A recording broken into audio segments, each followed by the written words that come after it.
All right. I was just sharing with our live audience tonight. I love live shows because when we're having a live show, you get to be a part of the process. Anyway, Om Shanti, everyone, and good evening, good afternoon, good morning, depending on where you're located on the planet Earth. I am Sister Jenna. I have the privilege of hosting and guiding and directing the services offered by the Brahma Kumaris in the Washington metropolitan area. For many years, we've been doing such intense work in raising the energy and the vibration of human consciousness, and I don't see us stopping anytime soon. Ever so often, we get guests in our walls or in our halls where we just go, gosh, I like that person.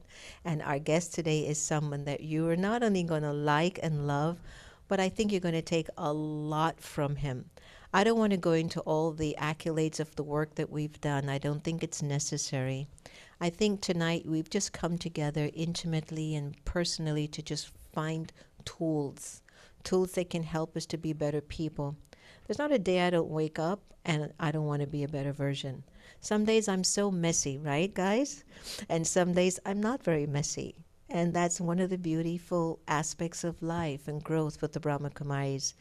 The main teachings that we offer here is Raj Yoga meditation. And if you have not done the Raj Yoga meditation course, what are you waiting for? Hello. It is the gateway to you beginning to really take charge of the way you wish to feel and see and be in the world. So I really urge you to go online and look for some of one of the classes or programs somewhere around that you can actually take benefit from that. In the meanwhile, I was told that we are streaming on YouTube. And so feel free to go to the Meditation Museum YouTube, share it with your friends, and have them also enjoy the evening. Let me tell you a little bit about our special guest, Dr. Manoj. You know what? I could not pronounce your name to save my life. And then, huh? I know, it's just a name. And so, anyway, Dr. Manoj Matnani has really been someone who's been doing some good work on raising spirituality and values around the world. For the past 3 years or so, during the pandemic, he was so inspired that he realized we just couldn't sit there and do nothing, but we had to sit there and be something. So he has hosted over 60 or 70 interviews and conversations online featuring guests from all around the world, giving us tools again to empower our lives. And tonight we have this special guest with us. So let me give you a little bit of an idea of who he is. Dr. Manoj Matnani is a distinguished consultant pediatric nephrologist affiliated with Jehangir Hospital and Jupiter Hospital in Pune, India. But he also manages clinics in Pimpri in Pune, India, and he's an active member of several prestigious nephrology societies. He's made significant contributions to the academic community through numerous talks at global conferences, publications in high impact journals. Now, you've heard about his professional sense of self, but for over a decade, Dr. Manoj has been really working on himself personally, looking for answers for him to understand who he is, why he's here, and what is his higher purpose. So I'd really like to take this time to invite Dr. Manoj onto the stage and have him take us on a journey of helping us to discover who we really are. Dr. Manoj, come on up. Thank you. Welcome. Yay, yay, yay. Rah, rah, rah. So thank you so much, Sister Jenna, for that kind introduction and trying to tell a lot about my spiritual journey, actually. And thank you so much for all of you for your physical presence here. And also, I'm sure the Zoom online audience is also there, eagerly waiting. I am actually eagerly waiting to interact with all of you. I know Sister Jenna through these talks, which she told you, which we are hosting, called the Values for Life series, and the values workshops, which we have been doing almost for now 2.5 years. So it's a beautiful topic. What's the topic today? I hope you all know it. Healing healthy relationships. And I was hearing a little bit of chat which you all were having with each other, what questions should be asked, what not to ask. So before we begin, I think that's what we always do at Brahma Kumaris. We'll take a few minutes in silence. I'll give you a few guided thoughts and let's see what is supposed to happen in. There's no pre-planned agenda. Let's go with the flow. Is that okay? Okay. So let's take a deep breath and relax your body and relax your mind.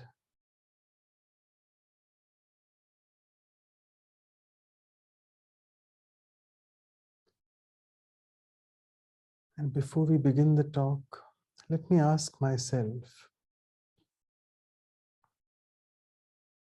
what is it that I'm looking for in my relationships at home?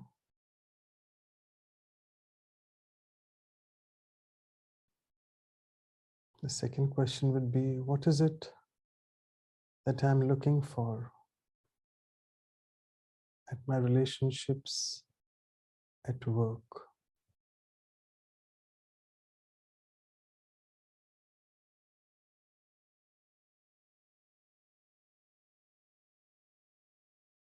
And maybe the third question, which may be more challenging,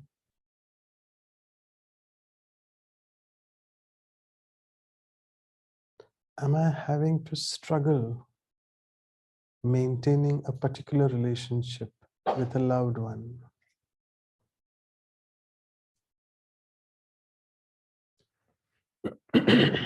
So let's come back. So I'm sure a lot of food for thought has been generated. And I really don't like to give lectures. I really want to interact with you all. I'm not a lecturer or a speaker. I'm more of a facilitator. I'm very much a part of you in the same boat. You may see that I'm sitting on a slightly higher pedestal here, but I'm not really on a higher pedestal. I'm very much like you're living at home, doing my job, seeing my patients. So all of us go through those same set of challenges in relationships. So were you able to get some answers for those three questions which I posed? And even the online Zoom participants, if I can just ask you all to write down in the chat box whatever you all want to share or your questions and comments as well. So anyone? What is it that I'm looking for? Yeah. I'll just say, I think in all three cases, I think to have a happy environment, a peaceful, happy environment is healthy. It's healthy. Perfect. So and I think that is very key and critical. You don't want to get up and be angry about something that spilled or something that. So I think the basic element of happiness is to have self-control over things that may, hit you in the face. So practicing self-control, but the idea of being happy and peaceful and is a healthy thing. So we all want to be healthy. And I think that's one of the ways to start is practicing self-control, but that's just one of many. Right, great. A beautiful answer. So Santosh bhai, just let me know, what she said was audible to the Zoom participants? Sorry? It was good enough to hear. So she was quite loud that way. It's good. So yeah, so if I want to summarize, beautiful answer. You have started the ball rolling for the talk. Happiness, you said you touched upon another value, peacefulness. And I think you also said that we need to have an environment which is full of happiness and peace and self-control. That's what you said. Control is a very strong word, but I know what you're trying to say. So we'll explore that. What is this self-control or self-management? We'll go in that a bit. So I think with this one sharing, I'll start on and then I'll come to your sharings. Or anyone else wants to share something before we move? You want to? Yeah, I was thinking for the first question, peace came to mind, which is very similar. But for the second question, At work, yeah. Yes, at work, but the spirit of cooperation, because if everybody comes with that, then we can achieve whatever the goal is or whatever the purpose is. But when there's not a willingness to cooperate or to work together, then you have people wanting to go off and do their own things, and it doesn't necessarily achieve what we're seeking. And then the third one, which you asked, what is it or who is it or what is it that I'm having a struggle with? And I thought, that's the one, because if we have conflict with people, can we accept? It's about acceptance for me. Can I accept that this person is who they are and they're functioning the way they are and expressing the way they, but either I accept it or I don't accept it, but then I want to be accepted as well. So to me, that interpersonal relationship is the most challenging one. I can deal with peace in the home, cooperation at work, but it's that one-on-one relationship. And last sharing from your side, anything to add to this? I would just echo around the last thing that Reverend Sylvia said. Basically, the interpersonal is when you're really coming in contact with somebody who's agitated or upset or, has their own concerns. And then I have my own set of concerns. And it's like a collision happens energetically in that moment.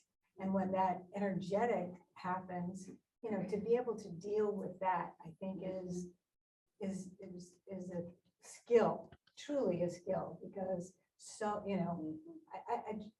I was making a turn today. I mean, this is interpersonal, but I don't even know this person. I was making a turn on the road and I was in 2 lanes instead of 1 lane. And the truck is like honking and honking and honking. And I'm like, what's this? I didn't even know it was for me. And then he's honking again in the next lane, like for me to look at him. And he goes, you took up 2 lanes. You took up 2 lanes.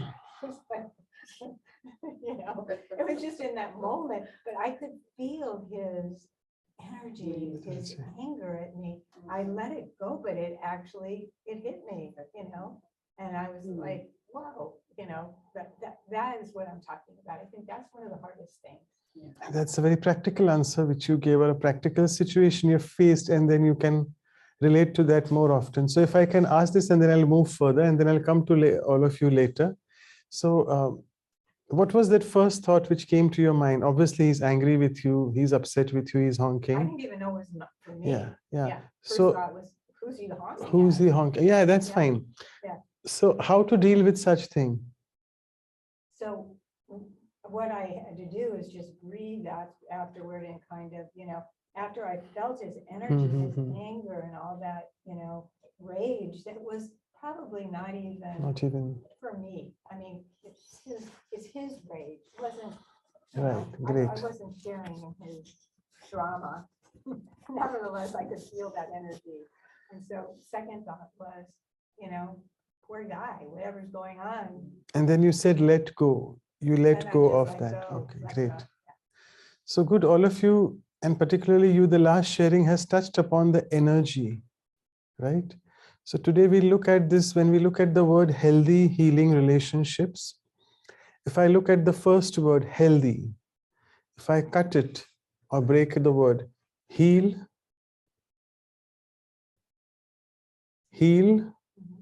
what's the next 3? Thy. So healthy means to heal thyself. So beautiful examples you have given, that if someone is upset with me, he or she is angry with me, since you have started that and it's happened with you.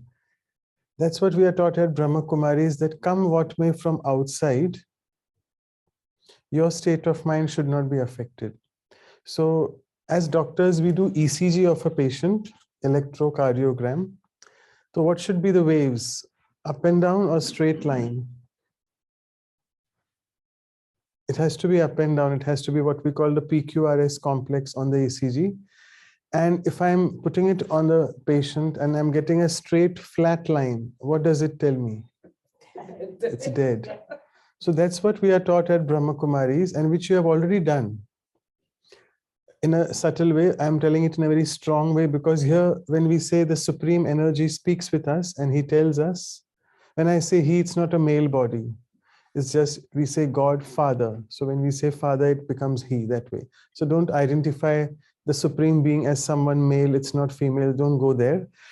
So he teaches us that it's a beautiful teaching, and which really is very apt for having a healthy relationship, not only with others, but with, I think that's what we forget all the time. When we speak of relationships, it always goes to something outside.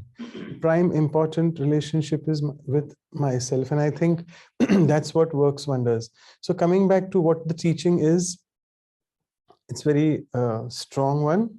Hope you can digest it. Die whilst being alive. If I could say in Hindi, if we have some Hindi audience, if we have a few here as well, online as well, but obviously I've already said it in English, Jeete ji marna. So die whilst being alive. Now it's a concept we need to understand, which I have already done, that come what may, what should be the graph of my mind? ECG is up and down, but what is the graph of my mind? What should it be like? That's what is to die whilst being alive. So what it should be, up and down or a straight line? The mind graph. Do you agree? And that's what the person tried to stimulate you, instigate your anger maybe, but you let go. And you said one beautiful thing, that maybe he's got a problem not with me over there. He's got a problem with himself. He's irritated for some other reason, and he's just blasting out to me. So he's venting out on me. And on the contrary, anger, when we speak of anger, anger is an illness. It's an ailment. It's a dis-ease. Dis-ease. Therefore, it's a disease. And anger is the root cause of all physical diseases. So if I look at a person who's got a physical disease, maybe arthritis, he's fractured his bone, heart attack, blood pressure, all sorts of physical diseases, do I feel sorry for that person? Yes or no? Okay, not sorry. But do I feel that yes, this person has a disease and I need to take care of him or her? Say if he's a diabetic, I need to make sure, if he's a relative, close relative at home, I need to make sure he takes the medicines on time, has a prevention, blah, blah, all that. So at the same point of time, the lorry man or the man who was trying to honk at you, he was angry, right? And he's got mental disease at that point of time. Can I, at that point of time, create a thought for him that yes, he's also mentally upset, mentally at dis-ease? And how can I help him at that point of time? Obviously, he's a distance away from you, you are going in your car, he's on the other lane or whatever. But if someone is angry with you and you are in an office or at home, he's directly in front of you, his vibrations are very negative. So how can I deal with that? Should I be upset? You give me 2, I'll give you 4. That's the world, that's the way world reacts. Sorry, you were saying something, yeah? Yeah, so again, sending positive vibrations is, you don't really need to send anything. I just need to be in my state of mind. And that is what is die whilst being alive, which means come what may. In Hindi, we call it beautiful paristhiti and sthiti. Paristhiti means, sthiti means the situation outside. Par is outside. And sthiti is my state. So if the person is angry and I immediately create a thought, fine, he's angry for some reason, but let me not do anything, because we are not human doings, we are human beings. So let me be in my original state, and you beautifully covered that, peace and happiness. So if I can be in that state of mind in that moment, not after or not before. Before doesn't matter, because I didn't know that he'll be angry. And now coming to a person who's in front of me right now at this moment. At this moment, can I create a thought? I am a peaceful soul. Can I? Yes or no? Yes, I yes. can. So the moment I create this thought, automatically my vibrations of peace go to him. And then I really don't need to send anything. Let me be that, be in that state of mind, stable state of mind, and automatically you'll see that person starts mellowing down. And mind well, we are not here to change people, are we? Right. Or rather, a valid question is, can I change people? It's difficult. Can I, forget people, can I change myself? Yes. Okay, good. So some people find it very difficult to answer this question, but you have given a very good answer. Yes, I can change myself, and all that I can do is change myself. I really can't change anyone. So I think that's the first law which has been taught to us, that at Brahma Kumaris, our slogan is self-transformation leads to world transformation. And as we go, it's 7:30. I need to cover the topic, but it's good. I'm liking the discussion. That's what I always feel. And I always tell people that you all give me cues and then I go further on the talk. And I hope you all are enjoying this rather than me giving you tips 1, 2, 3, 4. So we'll go in the 1, 2, 3, 4 mode as well. But from whatever you all are sharing, we'll go further. So when I said heal thyself, that means if you mix the two words, it's healthy. So these 4 beautiful words sum up today's talk. HEAL, how to heal. How to heal. So HEAL. So we'll go in each one of them. I like to break it down in such acronyms. So first, H you have already covered. Happiness, you said that. So now it reminds me here of Dadi Janki. She was our previous administrative head. I'm sure many of you know her, have met her in person, particularly here because she served the West from 1974 till 2007, almost 40 years. She was once in Mount Abu at our Brahma Kumari's main campus, and there was a big VIP guest. He was a Bollywood celebrity who had come there, and one of the brothers there was about to serve him, like show him around the campus in the buggy, take him there, show his residence where it is, give him food, blah, blah, all those things. So sort of trying to take care of him. So he was a bit stressed because the brother felt he's a big, I'm not taking the name of the celebrity, but the brother said that, told Dadi, oh, he's such a big VIP, a very important person. And you have given me this task. I need to make sure that I will make him feel happy and comfortable. He said, I should make sure that I will make him feel happy. That's what he told Dadi Janki. So Dadi said, come sit down, brother. Are you happy now?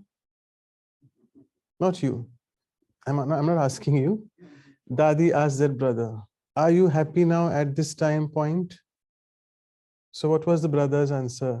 I'll ask you. If you're stressed, are you happy? No. Because stress and happiness can't go together.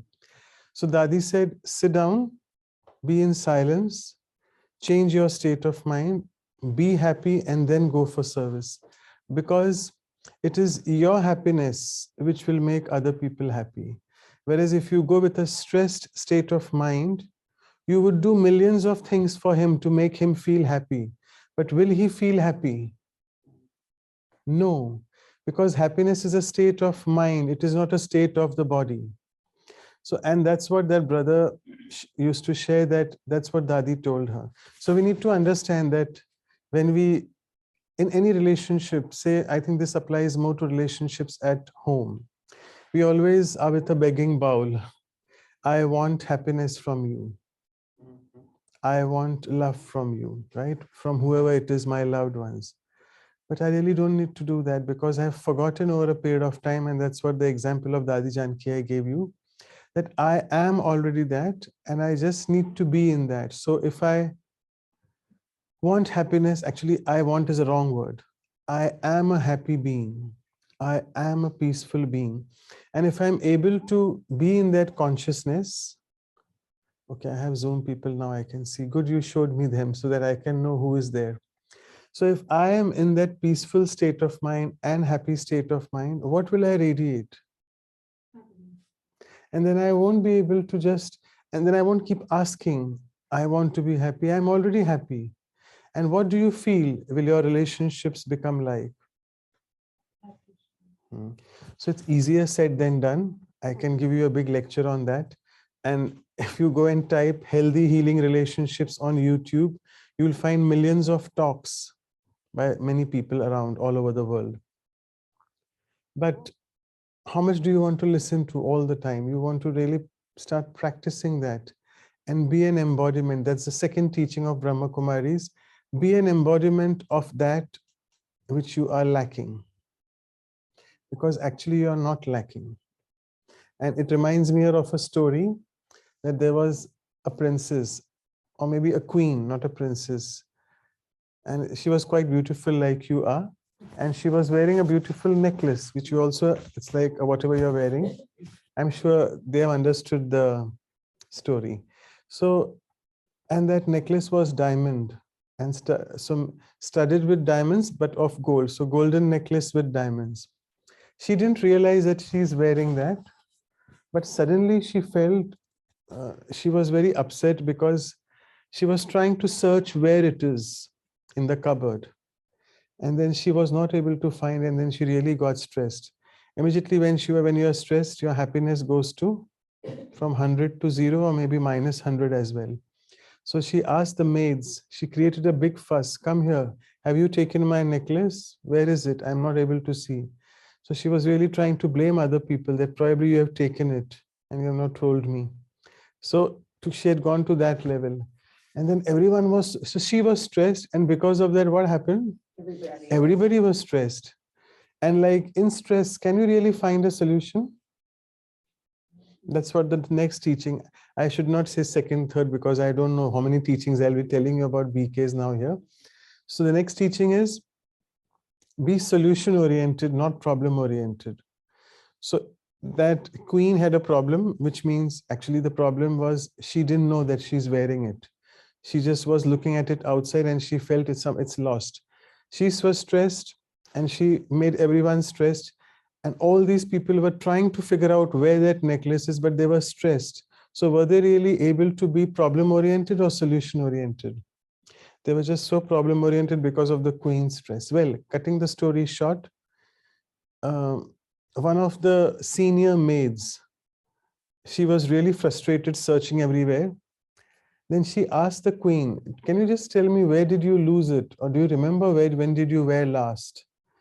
And then no one was able to look into her eyes because they are from the royal family, the queen. So they were all looking down. So then the maid, she took a chance and she was bold enough to just look at her. And then she saw that she's wearing something. So she said, can I request you one thing, queen?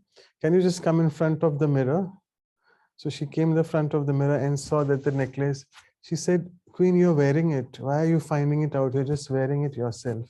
So this is a story, but this story has a big moral science, I think, connotation. What does it tell you? It's not about okay, you're speaking about the physical necklace which you are wearing. So no, everything, yeah. That's fine. That's age-related memory loss that happens with me at this age as well. But what is the deeper meaning behind this? Can anyone explain? Or you can explain? Don't look without, look within. So she was trying to look for the necklace, but she was wearing it. So what are we trying to do? Let's look at two values which you said, and both of you said, happiness and peace. So we're all looking for things in the wrong place outside, right? Peace is within, happiness is within, but we feel that it is something to be taken outside. And what do people do to get peace of mind and happiness? What do? They go for a retreat, they go for a holiday, a vacation, and try to look it in that physical nature wherever they are going. Fine, I'm not denying or saying don't go for a holiday or a vacation, but those 3-4 days, 1 week, you're fine. But if you get a phone call there immediately that, oh, someone has left your body, someone has at home is dead or has left the body, what happens to the state of mind? It's the same nature, the same vacation. I've spent so many dollars to go there. Am I really happy that time then? So state of mind is nothing to do with outside. It's basically an inner feeling. It's an inner being. So once I'm able to situate myself in this H, the happiness which you all are saying, along with peace. So all of you agree that in relationships we have lost using values. That's what we were discussing at the dining table. So if I'm able to forget all the values, just take one value, whatever you like. So if I can ask, what value do you like about yourself? Yeah, no, the second one behind you. Happiness. Behind? Oh, everyone is choosing happiness. Yourself? Purity, a deeper one. Peace. So happiness, peace, purity. You all already said peace, happiness. I think you also I said think that. empathy Empathy. I would say empathy for me. For yourself. Okay. Acceptance. Purity. Caring. Yourself? Acceptance. Acceptance. I'm coming to that because in the heal, HEAL, the A is that. It's a beautiful value. Antonia? Determination. Oh, she's gone somewhere else. Determination. I'm a bit surprised. Determination in relationships. Yeah, we could apply that. Yeah. Freedom in relationships. Oh, you're trying to digress from the talk, is it? But it's a unique value. Freedom from your own. Yes. Freedom from your own bondage we have created because of a mind which is racing. So let me ask you, all of you are in the age of fast cars or slow cars? You want a fast car if you want to reach here, not a car which drives at 20 to 30 mph as the maximum speed, then you'll take 4 hours to reach here rather than 1 hour. Fast food, slow food. Slow. Ideally slow cooked, well cooked food, not fast, I know, but many people would say pizzas, burgers rather than dash dash. Let's not go there. Fast computers or slow computers, like in the everything fast because it's technology. And next very important question, fast mind or dash mind? Slow mind, dash mind. Complete the dash. Dash means fill the gap. Should you say slow mind? Yeah, stable mind is better.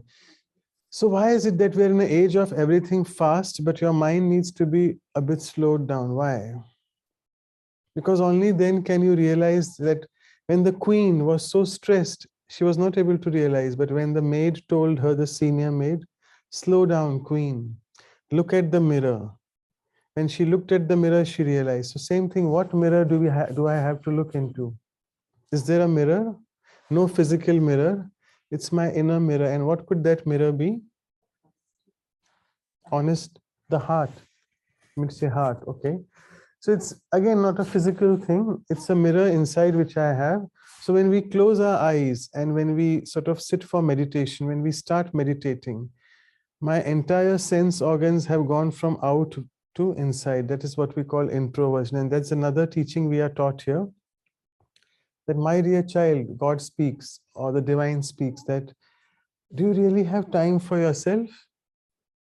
He tells us, which means, do you have time for going inside? We all the time are very, very extroverted, all the time looking at things outside. But the moment you start going inside, and that's called introspection or introversion. And beautiful words, intro means, in means to go in, intro means introduction. So have you had an introduction of your inner version? Or are you able to inspect your inner self? That is introspection. And for that, we really need to find out time for self. Because many people say, oh, we are really busy, we don't have time for self. We tell them, come and do a little bit of meditation. Can you do that? Oh no, we'll come on this day, we'll come on a weekend. And by the time Saturday, Sunday comes, they say, oh, I'm so tired. I want to relax at home, right? That's the common excuse. Oh, I want to go for an outing. And at home, what are you constantly doing? Are you really relaxing your mind?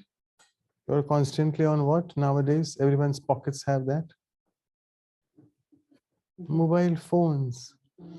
There's no problem with the mobile phone. Mobile phone is a non-living thing. I can't blame that. I have to take responsibility for myself. And again, a beautiful word, responsibility, which means ability to respond. So if I say I can't do meditation, I don't have time, then I can tell you either do or die, either be or perish. I mean, if you don't find out, when I say you, it's not you, I'm just generally saying you, hope you know what I'm trying to say in that perspective. So if you don't have time for yourself to slow down your mind and work on your thoughts, how will you be able to survive? Again, the next question which I ask people is about their priorities, because our priorities are set wrong. So we ask them, what is the most important thing for you in life? So if I can ask you, For me, yeah, just one word. love. Okay, you're going on a value, fine. Okay, so I'll just rephrase my question. If you're a working professional, what is the most important thing in your life at that point of time when you're working? Is it work? Results, and getting results. Getting results. So everything related to work, right? So work is a priority. Then second thing, we ask them, why are you really working? For whom are you working? To get money, obviously, but for what? I mean, what is that money going to do for you? To live. Exactly. And existence is in isolation, or you're in a man is a social animal. So man usually is in a society and relationships, as we are discussing today. So we are earning for whom? For our near and dear ones. So there comes your family. So the first priority is work. Second priority is family. And the third priority is, at least it should come third, but people don't know about that priority. Who? Okay, so these are the priorities which are set wrong: work, family, and then I, self. Then they say, oh, so therefore we tell them, they say, oh, we are so busy with our work, we are so busy with our family over the weekends that we don't have time for self, which means meditation. So if I set these priorities totally opposite, if I first look at the I, which means I take out time. How much time in a day do you want for meditation, which will really start healing you and your relationships? How much do you feel would be? Just 15-20 minutes in a day. Don't we have that much time as well? Are we not on the dining table for half an hour, 45 minutes chatting around with people? So we tell them that the first thing is prioritize your priorities. Prioritize what is important for you, the first thing. So the first important thing, which is actually the need of the hour, is self-care. I need to really look after myself. Then the second thing is, if I look after myself, which I'll again repeat, if I am happy and peaceful inside, what am I radiating? Happiness and peace. And where is it going first? The place where I am living. And before it goes to the place where I'm living, if I'm creating a happy thought and if I'm being in peace, it is first affecting my body. Second, it is going into the atmosphere and it immediately affects the people who I am living with. So what is it? Who I'm living with? The family. So if I'm happy and peaceful, what do you think am I radiating to my family? So I really don't need to then think, oh, that I have to make my family members happy. I have to give them this, I have to give them, obviously you give them physical things, what they want, money, food, etc., etc. But you can't give them happiness. You can't make them peaceful, can you? Unless you are not happy and peaceful within. So take care of the I, the family will be taken care of automatically. And what about work? If I'm going again to work with a happy and peaceful state of mind, what will happen at work with my relationships, the cooperation thing? Will it come naturally or no? Then do I have to really think, oh, I need to cooperate? No, you just be in a peaceful state of mind. People will come to you like bees. And they will say, there's something, it's good about this place and I like to be in your company. Why? Because you're exuding that aura in your vibrations. And then cooperation seems a very little word in front of your aura of happiness and peace. So I think the priorities need to be set right. So we started with H, happiness and many values. Then we go on to E. Actually, time is really going fast. I didn't realize it's already 7:45, but we'll cover EAL because we need to do a little bit of meditation. And that's what I tell people, that no lectures, because there's a limit to which you can keep listening. Take an experience from here so that you remember that experience there. And then say if we do an experience here of meditation at 8:15, every day when you remember 8:15, then you'll think of this experience, right? And can you create that experience at home yourself? Yes, you can. So therefore, again, the next teaching at Brahma Kumaris is be an authority of experience.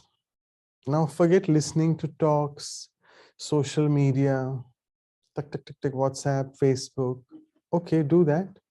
But become an embodiment or become an authority of experience, because experience is the highest authority.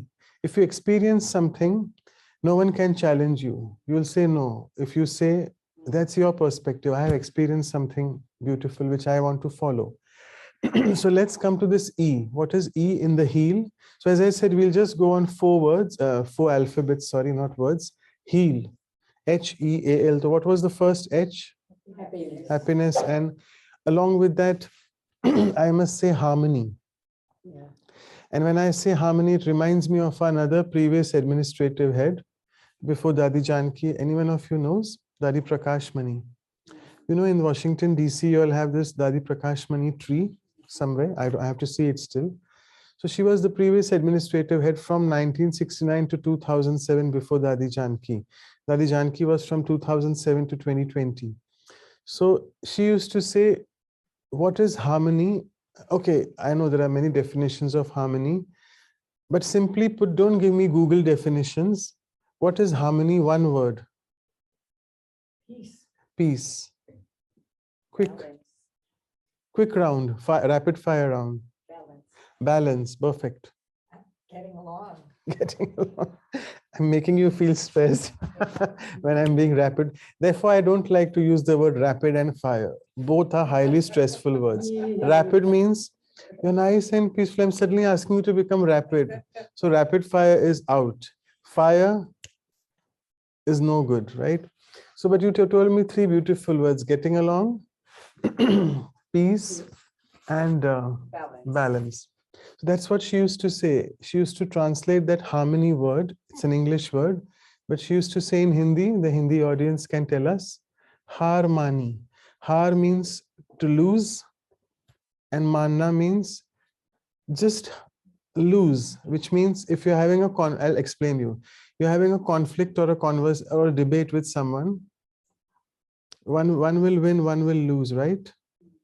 Or both will lose, or both will win. What is it? Usually the trend is one has to win, one has to lose. So she said, be the loser. Because in relationships, it's very important. Do you want to, you have arguments at home? Even BK, husband, wife do have, right? You agree? Is it good to win an argument, or it is good to lose a relationship? I knew that's coming. And I knew it's coming from Sister Jenna. Well, each to his own. She's trying to challenge our conversations. We have to be ready for that. We need to really work on that now. Yes, it's a good entry, a good blast we have now. Yes, so what do you feel? Do you want to win an argument? Obviously, I would want to win. I would say yes. But at the cost of losing a relationship, think. We need to be a loser, not lose. So be specific, yeah. So we need to lose in the conversation there, but not lose the relationship. Do you agree? Or you agree with Sister Jenna? But she said it halfway. So you want to win an argument, but not at the cost of hurting someone. Constantly trying to look down upon that person. Oh, you are like that. You did this. You did that. And here comes the next A. What is A? You said that, acceptance. It's a beautiful value. It starts with the word alphabet A, and I must say it is the mother of all values. If you can accept everything, whatever is happening in your life, then you really don't need to work on your relationships. You just accepted the people as they are. And again, the moment I create this thought of acceptance, what do you feel happens to your state of mind? Die whilst being alive, right? Because, okay, you are like that, you are playing that's what another BK teaching we have. You are playing your own part in the life drama, and I am playing my own part.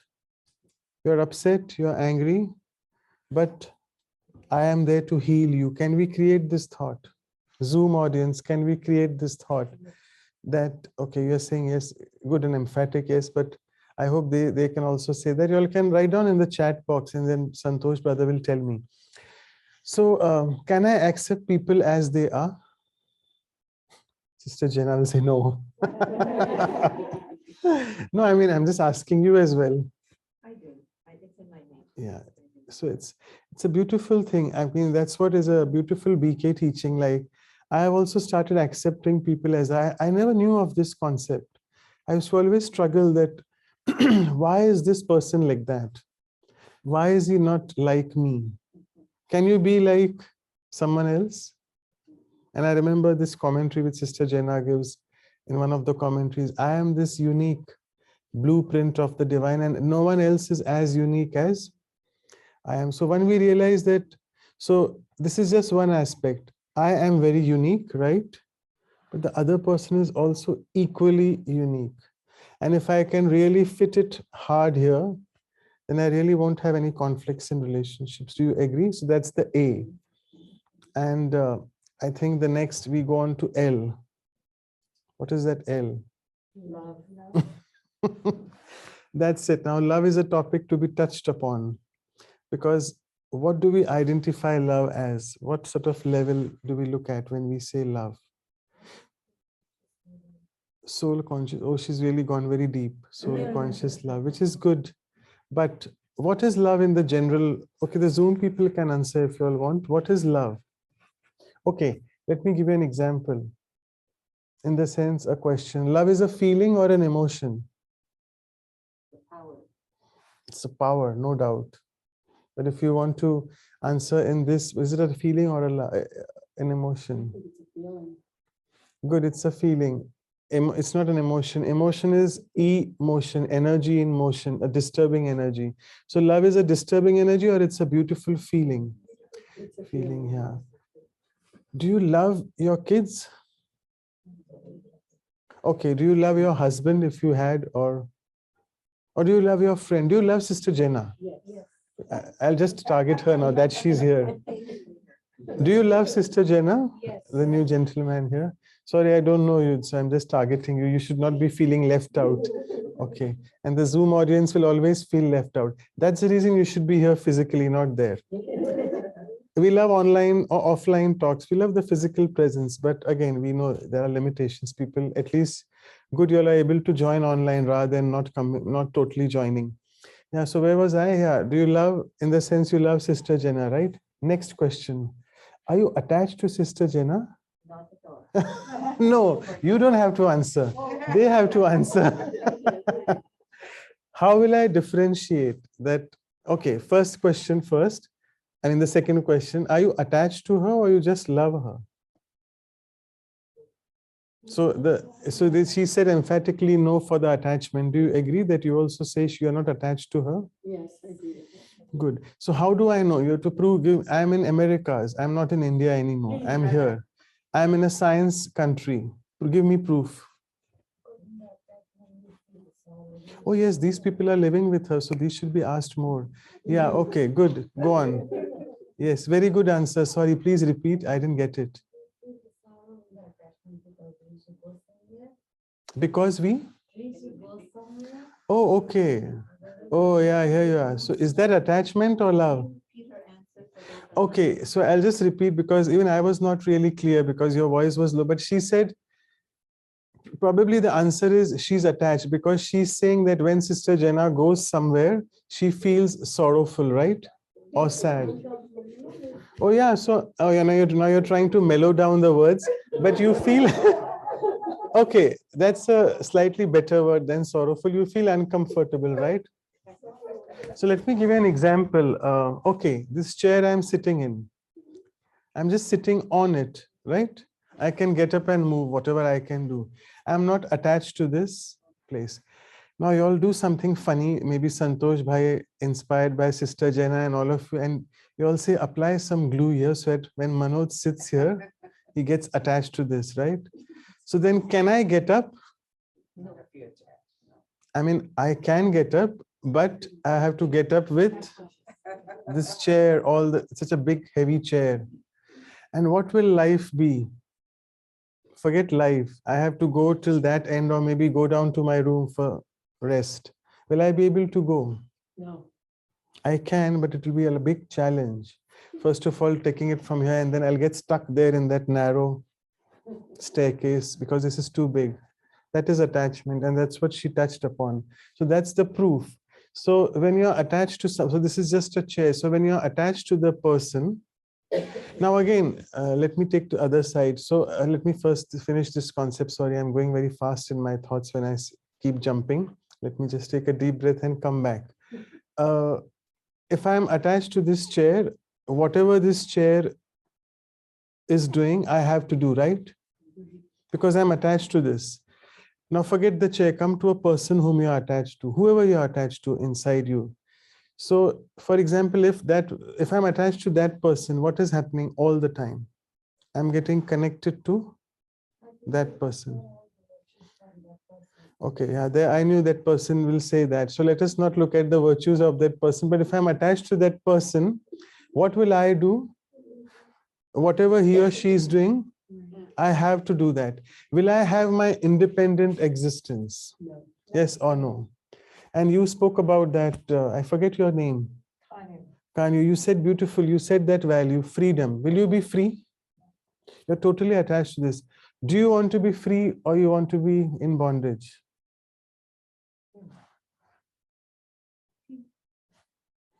So attachment is bondage, it is not freedom. And she said, she got a point like, which was quite valid. I felt it is going to come. So if I'm getting attached to a person, say Sister Jenna, she's full of values. Isn't it good to be attached to her because I'm getting connected to more and more values?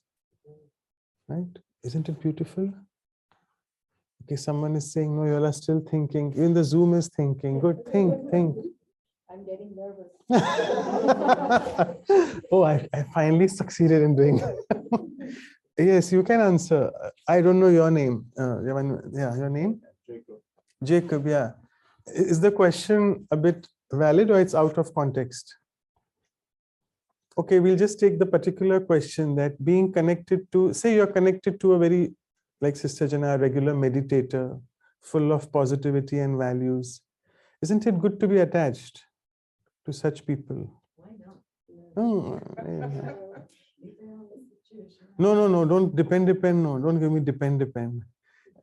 Yes or no? So if you want to be attached, you be attached to positive. Everyone is struggling with an answer. So yes, I think it's already 8 now. It's okay. So when we are struggling with answers, I therefore was the third question when I asked you in the reflection. What was that? That are you really struggling in a relationship with someone? I think that's the answer. Why are you probably struggling? Because probably you are attached. If you want to be free, just get detached. And when we say detachment at Brahma Kumari is another teaching, today's slogan or today's slogan was there. It's about all being detached. Detachment from what? Not from people, but you have to live in the same place with them. But detachment from what? So that you have a healthy healing relationship. Okay, vices people don't understand, so you have to speak a bit simpler things. What vices? Attachment is a vice in one way, right? So detachment means not getting detached from people in the same house, but getting detached from their behaviors, from their actions. In Hindi, we have a beautiful word, sanskars, from their sanskars. Like, to simplify, they have some personality trait. I have something, you have something. But if I start getting affected by you, I'm attached to you. So I have to be detached from that. Detached from people's behaviors, because people like, oh, the truck, you said, the lorry man. Beautiful example she gave. So you were detached from that behavior of that person. And absolutely, you'll feel it's a journey. Don't worry, we are not becoming complete in a day. It's a journey. But if you look at yourself now and if you look at it 20 years ago, do you feel your response is definitely better than 20? Oh, it's a lot better. So you're already there. Obviously, that one thought will come, but because you were detached, therefore you can let go, right? That's what you said, that I let him go. And that is because you were detached from his behavior. So there you are. I think we need to stop here now. So if we'll just sum up what we have discussed. So if you can just summarize, so Jacob and even Sister Jenna can know what, I think you were online or what, I don't know, but you just came in later. So we are discussing something called healthy healing relationships. And we said Heal thyself is nothing but healthy. And we went into the details of heal. You all started with a lot of values, which were the rocking values, common values of this group: peace and happiness, with a few others coming like freedom, purity, determination from Antonia, purity from you care, purity from here, from somewhere. Peace and happiness was more of everyone said. So if I can sum up heal, and for the people who are late on Zoom, HEAL. In relationships, what is H? Happiness and harmony. I don't need to make others happy or make others feel happy. I need to be happy inside. We discussed about how Dadi Janki gave an example to one of the brothers in Mount Abu in Rajasthan. E stands for? Is it? Did I say experience? Okay. But embodiment, experience, there are many beautiful words. Realizing that you are the energy. I gave you the example that we are the energy, not the bodies. That one. And A stands for? And I forgot, with acceptance. We need to constantly be aware and attentive that I am this soul. As this sister was beautifully explaining about soul consciousness, we are regular meditators, but we really struggle to be in that soul conscious state 24/7. While eating, while driving, while sitting in the flight, in the train, am I able to remind myself constantly that I am this beautiful energy? And that is what is attention, not tension. We are taught here at Brahma Kumaris. Remove the tension and apply an A to it. Attention. So attention and awareness constantly about that beautiful being we are. We'll be practicing that soon. And the last one is love. And we went into details of love and attachment. So I think this sums up our today's topic, that and setting our priorities right. I forgot that. So what is the most important priority? To take care of self. And once I'm happy and peaceful, my state of mind will exude. I mean, it will exude those vibrations. My family will feel that. I don't need to make them feel happy and peaceful. I need to be myself, that we are not human doings, we are human beings. And then the third priority, my workplace, automatically I'll get cooperation. And cooperation, we said, is something very little. If I am peaceful and happy, people will just get stuck onto me all the time and would want to be in my company. So if we can practice this HEAL, I think our relationships will definitely become healthy. And I think the most important relationship is with the self. And here I must not forget that my relationship with the self can only happen if I have a strong connection with whom?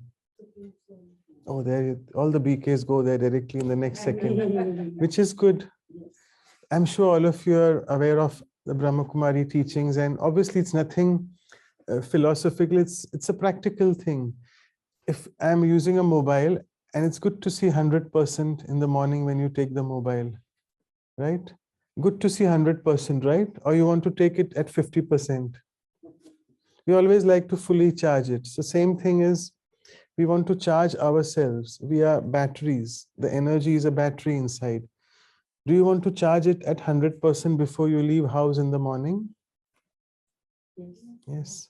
So that we'll be experiencing that. And that connection can only happen not from me, the soul battery, charging with another soul, which means, can I charge myself from you, any of you?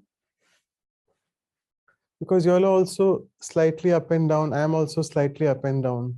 So how can a depleted battery charge another depleted battery? So I need to connect to the source and supreme or being, or the divine being, whatever you want to call. Are you comfortable using the word God? Yes. You do believe in God. Obviously you do, because you're a pastor, I know that. So, but many people in the Americas don't believe in the existence of God. So they say, oh, there's some superpower. Fine. Okay, each to his own. So let's connect with the superpower at least. He doesn't want any acknowledgement. Oh, sorry, again, it's not he. But again, as I say, he's Godfather, so we say he. God doesn't really want your acknowledgement. He says, okay, don't acknowledge me, but at least connect to me. He's waiting there patiently 24/7 entire day, and we forget about him. Do you feel he is not there? In the sense, when you want to connect to someone, you want to speak to someone and you constantly dial his number and it comes engaged. Don't you feel frustrated? He's always there. So same thing, God is always there, but when he dials our number, it's always engaged. Why? Because we are so caught up in all other engagements, having a meeting here, going home, this, all our mind is full. But does he get irritated or frustrated? Because he's immune from all these things. We'll go in the depth of that sometime later. But he's ever available, all the time available. It's only I have to really, I must say this word, I have to disengage myself from other things, find out that some time for myself and connect to him. And that's what we'll do now. And before we go into that, we can have a few question answers. Okay, I'm sure, oh, the index cards are being used for taking notes. That's beautiful. They were given to you for writing questions. But it's good. It's fine. I think, can we take some questions from Zoom? Do we have something? Or anything? Anyone has any questions from here? Okay, yeah. In India, it's a common saying that after a talk, it wasn't a talk, it was more of interaction. If you have no questions, that means two things. Either you understood everything or yeah, but I'm not going there. It's everything understood. And it was just a sharing. It wasn't like I'm taking a talk. I'm a preacher or a teacher. No. So I don't think there are, yeah. So let me ask some questions. Yeah, sure. So we are taught to always care for others. And we inculcate this habit over the years and we become very strong. But what I realize is that it is very difficult even when you have so much demand from everyone. You have to be good son, good father, Yes. good husband, good employee. To meet all the requirements, you end up consuming all your time, and you are not good with yourself because you, like you said, the first thing is to feed yourself. But that is reality. I'm looking for a way how to really get that far. Means how to feed myself. Fantastic. Excellent question. Okay, yes. So the question is, if I could summarize that, there are so many things I'm responsible for in life, my family, my work, and people have a lot of expectations from me. And we're all taught to take care of people around me, take care of family. So when I'm just doing all these things, my responsibilities, at some point of time, it becomes too much for me and the self-care really takes a back seat. So how do I deal with maybe expectations of people or taking care of them? So again, I think I must say here that if you look at a vessel, if you look at um, a pot is full of something, say water. You take out water, you drink, and the pot becomes empty after a while, right? What can you do to fill the pot? You have to keep pouring water in that. So the energy, I get depleted constantly coming in interaction with others because people have a lot of expectations and we may not be able to meet everyone's expectations, can we? Right. So therefore, when I'm not able to satisfy their expectations, what happens to my state of mind? I feel depleted and I feel a bit low. And that is exactly what happens with all of us because we don't take self-care. So what is my prime responsibility? How do I take self-care? Again, the last bit which I shared, I need to connect to the source. And once I connect to the source, there are many embodiments in the Brahma Kumaris, including Sister Jaina here. I don't know why I keep saying that again and again. Like these people are regular meditators, including you as well. If you constantly keep filling your pot from the source, you will overflow and then you'll never be depleted. And once you are overflowing, which means your vibrations are highly positive and elevated and pure at workplace, at home, people will get that energy from you. And then really you don't need to think about, oh, whether am I doing something for them? Am I making them feel satisfied? No, because you're overflowing with that energy of the divine. They automatically are getting it and they will be satisfied with you. So then really don't need to worry. But the condition is you have to be not even full, you have to overflow. Full is only till here. it won't overflow. But I have to really overflow, and that can only happen when I'm constantly connected. Therefore, the entire day as well, we need to find out time to unwind. Maybe in an hour, half a minute, 1 minute, connect to the divine, empower yourself for the next hour. So I hope that answers your question. So then we don't need to think about, oh, I need to satisfy this. What is he expecting from me? No, I'm just overflowing, and they're getting what they want. And that's a beautiful feeling, that if I invoke the divine and I'm overflowing, I just tell the divine. We call him Baba with a lot of love. So we say, Baba, let this soul get what he or she wants, not from me, from the source. That's another tricky thing, because when we give a lot of lectures and people like it, the people get attached to whom? They start getting attached to the speaker. No, I'm just an instrument. I'm just merely an instrument. You need to get connected to the source. How much can I give you? Only to that level which I am filled with, right? I'm not complete. I'm not supreme. So connect to the divine source, start overflowing, and people will get what they want from you. And then we will not be able to think, oh, why am I not able to satisfy this one or that one? Dr. Manoj? Hello, Dr. Manoj. Yeah, please speak up. Yeah, we are able to hear you. Hello, Dr. Manoj. Hi. This is Yogendra Madan from Austin. Very nice explanation of all these virtues and heal. Now, could you just elaborate a little bit on the difference between detachment and being different? Being indifferent, is it? Being different. Okay, so if I can understand, different means all of us are different, right? That's what you're saying. All of us are different in our thought patterns, in our personality traits, right? Or do you mean to say indifferent? Okay. Okay. Indifferent. And people think, oh, they're so different because they're not engaging, they're not social. So that is different, you're saying. They're Okay. just different. They're not one of us. Okay. so to speak. So yeah, so I think the most basic difference is when you are detached, your state of mind is still pure and positive. So you are still respecting that person whom you are detached from.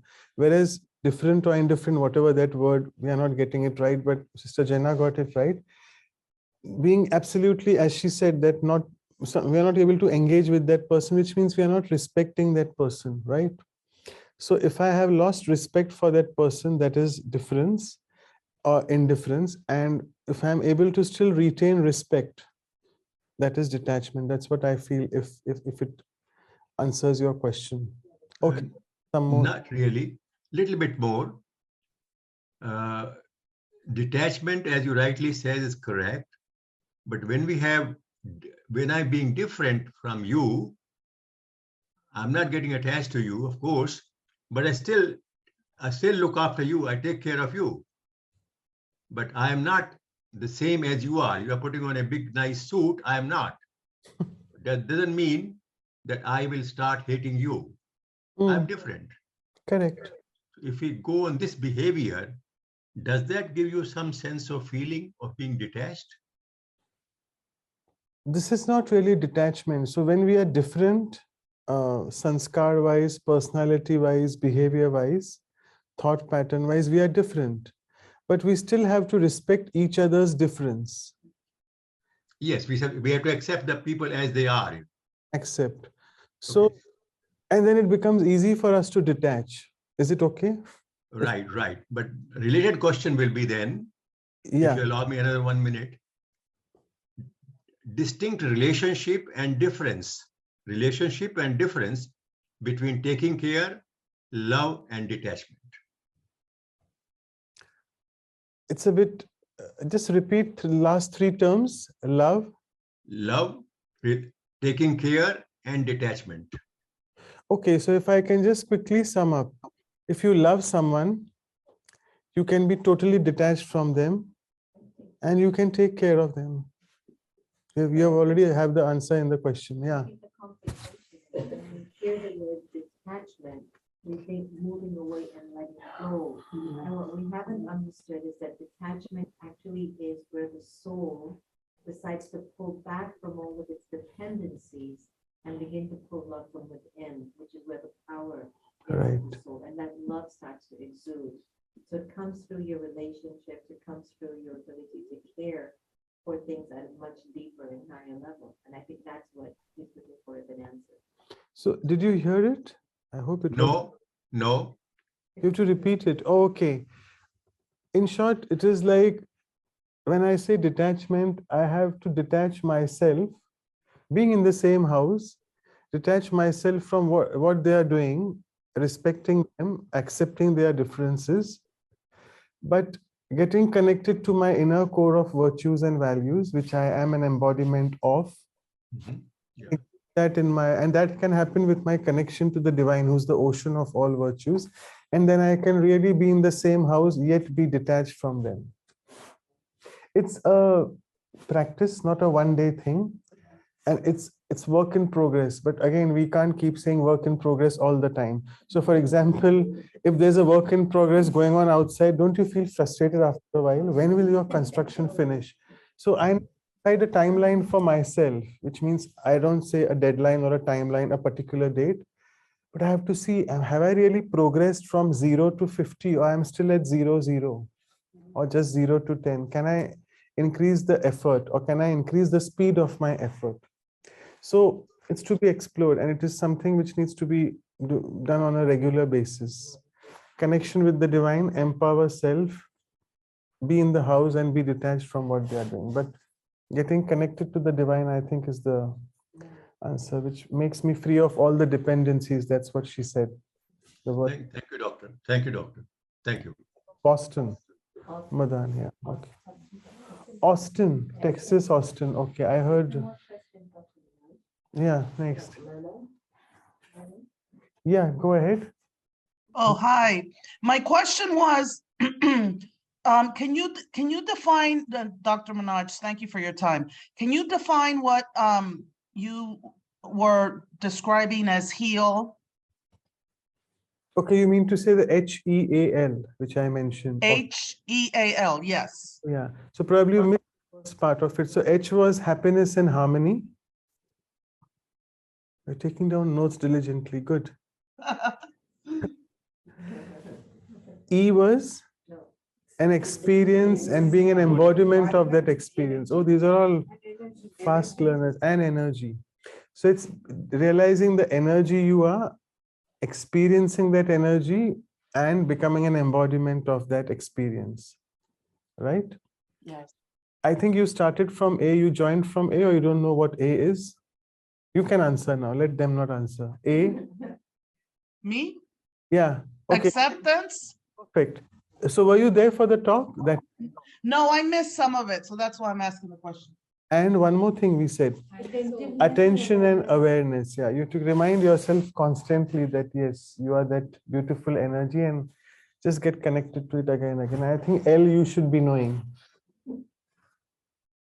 Love. Love, yes, that's it. Love. Love and light, say. That's Yeah, what love and light. I like that very much. light it is. You know, hmm? It's double light. We say that not only the light you are inside the body, but you are also weight-wise, you are light. You are not burdened. And we discussed a lot that when you are attached, you are really bonded and you are really not free. You are very heavy then. Okay. Is there I think that it's brilliant. Just one last thing, Dr. Manoj. I think it's brilliant how you describe self-care as connecting to source and the divine. I had never heard it like that, you know? It's like we say, oh, I don't know, self-care is yoga or the spa or going to church or whatever it is for people. But, you know, bottom line, that's what we're doing. We're looking and seeking to connect to the source and the divine, right? Where are you from? Panama. Oh, Antonia's land. Good. Yes. Thank you. Nice to meet you. Right. Do we have a few more, or we'll just go into the we have? Okay. Lubna.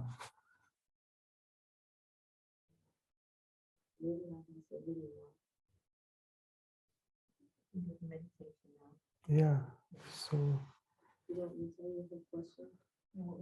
We can Hi, hi, doctor. Could you hear me? Yeah, we can hear you. Please go ahead. Okay. I guess my question is based on the heal, how would I know that I'm thriving in my relationships? What would my state of mind be like? Because some mornings I wake up and I feel overwhelmed just because there's so many different relationships and it can feel so subjective. How can I give myself that confidence that if I'm doing the work, that I am thriving in my relationships? What is my state of mind going to be like? Okay, again, a deep question. And you said thriving. So you're not just thriving, but you're not surviving, but just thriving, right? I think it's good one, what you're asking. I think don't need to worry about my relationships with other people. I need to really worry about one relationship, and that is with the self. And that I can only do when I'm connected to the divine.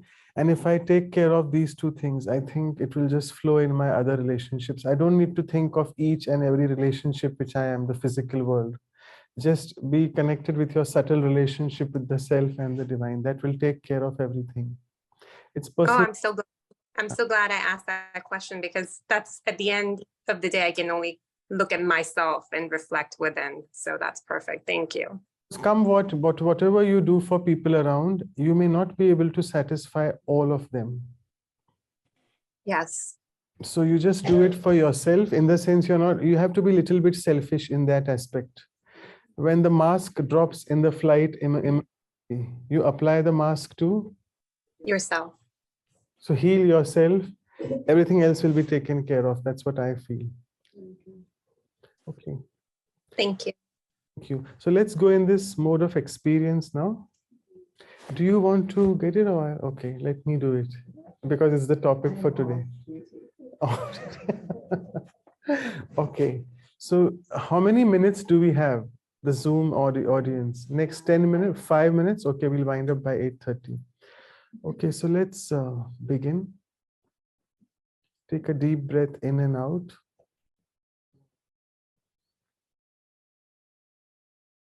And as you do so, you start getting relaxed. Relax your body.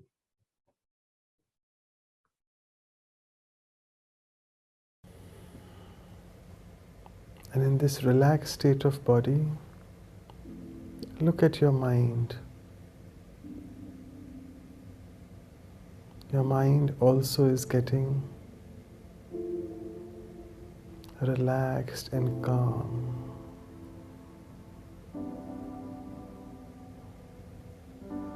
You'll see that your mind still wanders a bit here and there, but very gently tell your mind, my dear friend, let me for the next 5 minutes focus and concentrate on what's happening here.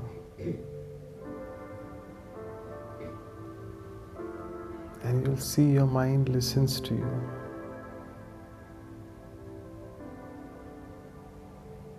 So now in this very focused state of mind,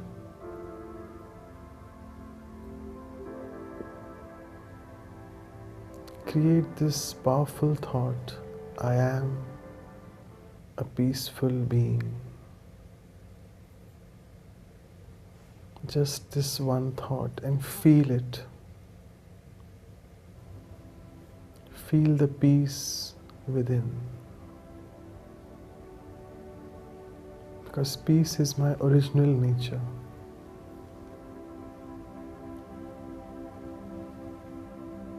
And the moment I create this thought,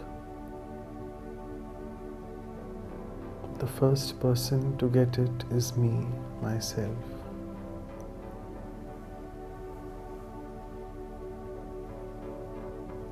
My each and every cell in the body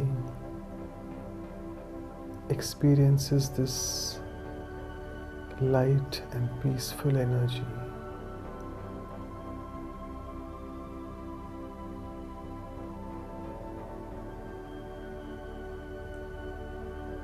And then it radiates into the atmosphere around.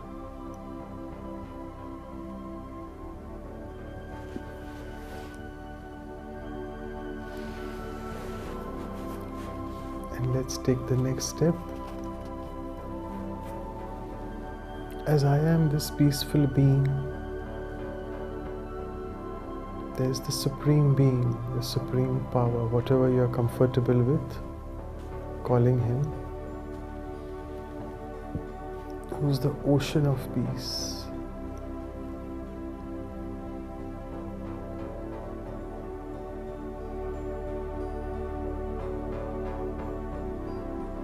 And the moment I connect to Him with my thoughts,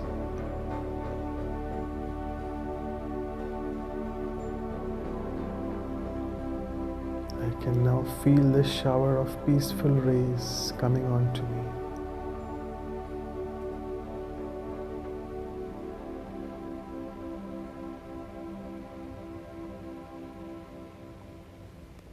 And experience the depth of this peace now, having connected with the Divine Being.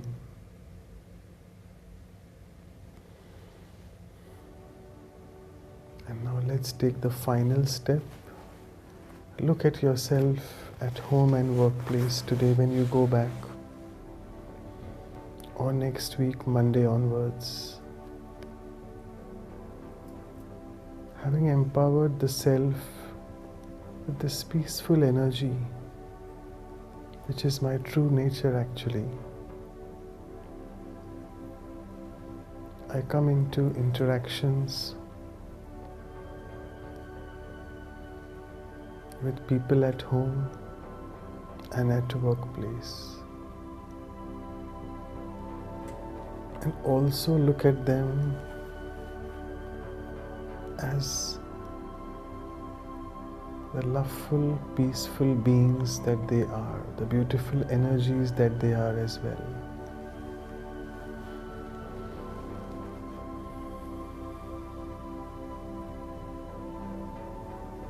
There may be an argument or a conflict, but it's okay.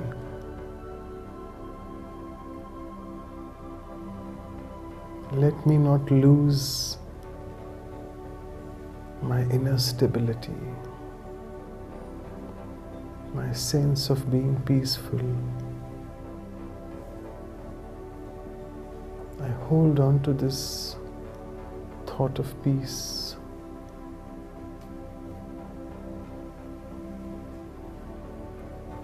And I see wonders happening in my life.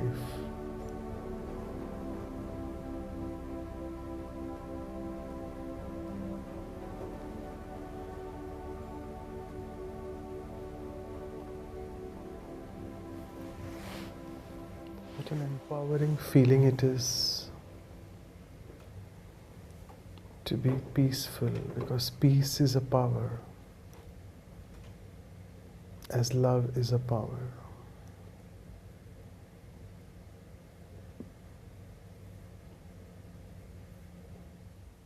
And gradually come back into the awareness of this room. You can open your eyes, but holding on to this thought of peace which I have created. Om Shanti.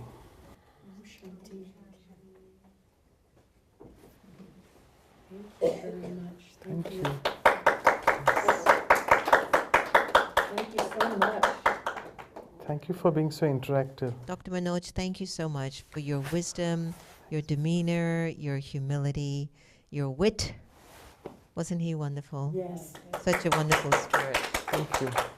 One of the greatest gifts I've witnessed in our community is the internal sweetness and gentleness of all the volunteers who participate in the global transformation. I think their work on changing themselves has been so crucial that we can see that once you're changing yourself, the world has to change as a result of your inner transformation. Thank you all so much for joining us tonight. Please be well. Don't forget to heal yourselves and keep in touch if you need anything. Don't hesitate to email us. Take care now. Bye-bye. But